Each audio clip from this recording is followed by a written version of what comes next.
Hello everyone, welcome back to Unite Coaching. So in this video, we are going to talk about some important MCQs. So let's start the video. So the first MCQ is A-class municipal councils are smaller urban areas having a population of more than dash according to the Maharashtra Municipal Councils, Nagar Panchayats and Industrial Townships Act of 1965. मतलब जो municipal councils हैं उन्होंने जो small urban areas है उनको divide किया है तीन क्लासेस में, that is A class, B class और सी क्लास. तो ये अभी जो क्वेश्चन है वो ये है कि ए क्लास में कितने से ज्यादा पॉपुलेशन होनी चाहिए. So it is 10,000, 10 lakh, 1 lakh और 50,000.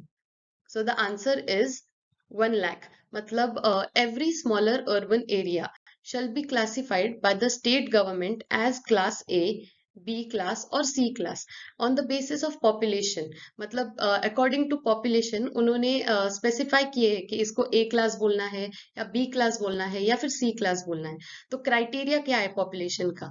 So अगर पॉपुलेशन 40,000 से कम हो then it is called as C class. अगर 40,000 से लेके 1 लाख तक पॉपुलेशन है किसी एरिया की तो उसे हम बी क्लास में काउंट करते हैं. और अगर population exceeds 1 lakh then it is A class. जो अभी का क्वेश्चन था कि ए क्लास में कितने से ज्यादा पॉपुलेशन होनी चाहिए. So the population is 1 lakh और more than 1 lakh. So let's move to the next question. So the second question is what will be the correct sequence in an ideal situation. मतलब उन्होंने एक situation दी है तो मतलब रीजनल प्लान और development plan इसमें से कौन सा प्लान पहले बनाते हैं. The first option is development plan should precede regional plan. Second is regional plan should precede development plan. Next is both should be prepared independently. Both should be prepared simultaneously. Now regional plan वो होता है जो हम पहले बनाते हैं planning करते वक्त और डेवलपमेंट प्लान मतलब एग्जीक्यूशन के टाइम बनाते हैं. So the correct option will be option B, that is regional plan should precede development plan. मतलब डेवलपमेंट प्लान के पहले रीजनल प्लान बनना चाहिए. The third question is, as per Maharashtra Municipal Councils, Nagar Panchayats and Industrial Township Act of 1965, every municipal council constituted or deemed to be constituted. मतलब municipal council जब बनना है या फिर बनाना है for every smaller urban area. Now smaller urban areas can be class A, B or C. Under section 3 shall have reserved seats for. ये question का मतलब क्या है? जब कोई म्यूनिसिपल काउंसिल मतलब कोई बॉडी कॉन्स्टिट्यूट करना है मतलब बनना चाहती है या फिर डीम टू बी कॉन्स्टिट्यूटेड मतलब बनाना है हमको, तो for every smaller urban area तो रिजर्व्ड सीट्स होते हैं उनके लिए कुछ. तो किसके लिए होते हैं वो? First for the scheduled caste that is SC, the scheduled tribes और बैकवर्ड क्लासेस ऑफ सिटीजन्स और वुमेन और ऑल ऑफ दीज. तो रिजर्व्ड सीट्स किसके लिए होते हैं? तो answer is all of these. So the next question is, as per Maharashtra Municipal Councils, Nagar Panchayats and Industrial Townships Act of 1965, the state government may specify by notification in the official gazette any local area as a smaller urban area by the state government and after satisfying which criteria. मतलब हमने first question में देखा कि population criteria था जिससे हमने small urban area को ए class, B class और सी क्लास में डिवाइड किया. But according to state government एक आधे लोकल एरिया को अगर हमें as a smaller urban area treat करना है तो क्या क्राइटेरिया सेटिस्फाई होना चाहिए? So the first is the population of such area is not less than 25,000. The percentage of employment in non-agricultural activities in such area is not less than 35%, none of the above, or both A and B. मतलब first option का मतलब है अगर 25,000 के नीचे population हो तो उसे हम नहीं कहेंगे smaller urban area. And the next option मतलब percentage of employment in non agricultural activities in such area is not less than 35%. मतलब जो एग्रीकल्चरल एक्टिविटीज है सब वही नहीं होनी चाहिए. अगर नॉन एग्रीकल्चरल एक्टिविटीज है तो they should be more than 35%. So the answer is both A and B.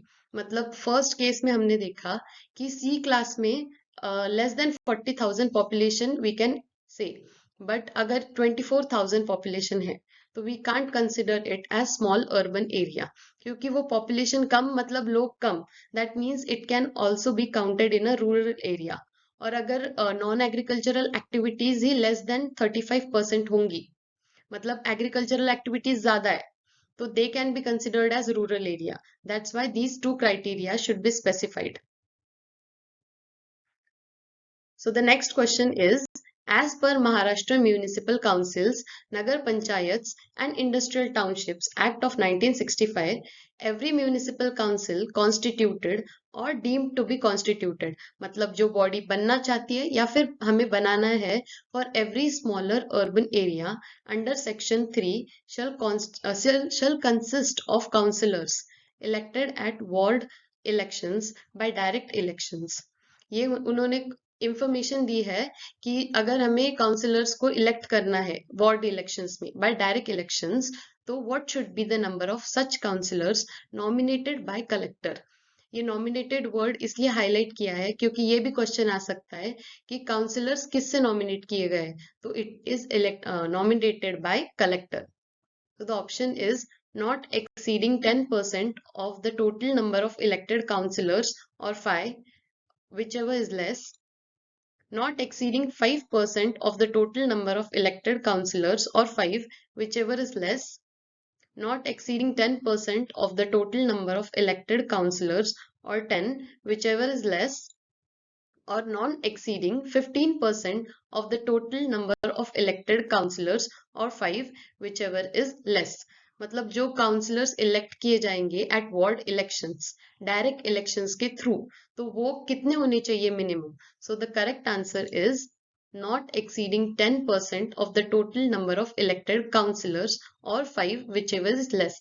मतलब अगर we say that total number of elected councillors 60 है, मतलब 10% उसका होगा 6 और 5, मतलब whichever is less, तो 5 है अपनी value. So the next question is, for the purpose of assessing property taxes on buildings and lands, the Maharashtra Municipal Councils, Nagar Panchayats and Industrial Township Act 1965 provides for the appointment of authorized valuation officers from which department। अगर हमें appointment करना है of authorized valuation officers का, तो वो कौन से department से अपॉइंट किए जाएंगे? Revenue department, income tax department, commercial tax department और town planning and valuation department. So the answer is, जो डिपार्टमेंट में से appointment of authorised valuation officers होगा वो है town planning and valuation department. So the next question is, as per Maharashtra Municipal Councils, Nagar Panchayats and Industrial Township Act of 1965, in a municipal council, the minimum number of elected councillors for Class A municipal area should be 35, 36, 37 or 38. So the answer is option D, that is 38। ये जो question है आगे के तीन वो हम last में discuss करेंगे डिस्क्रिप्शन के साथ। So just remember the value, that is class ए के लिए मिनिमम कितना है? 38।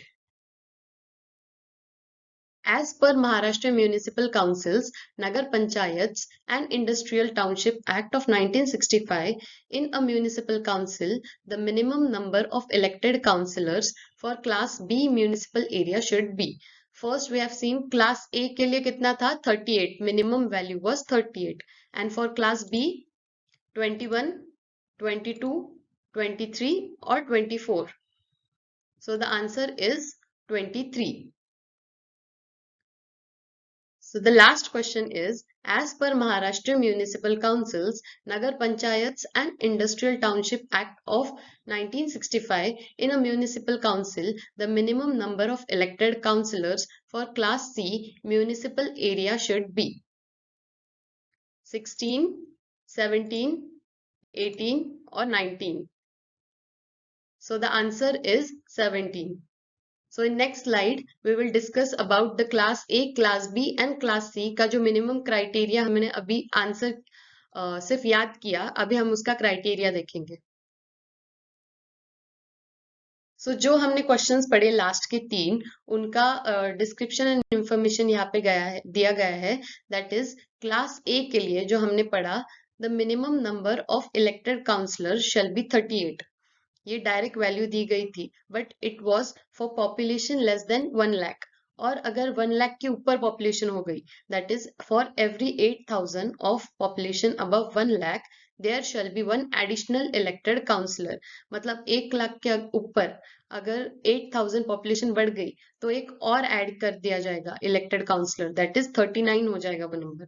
और अगर 8,000 ऐड किया पॉपुलेशन में, दैट इज 1,16,000, तो the minimum number would B 40। ऐसे इंक्रीज होते जाएगा, बट क्या लिमिट है उसकी? So the maximum limit is 65।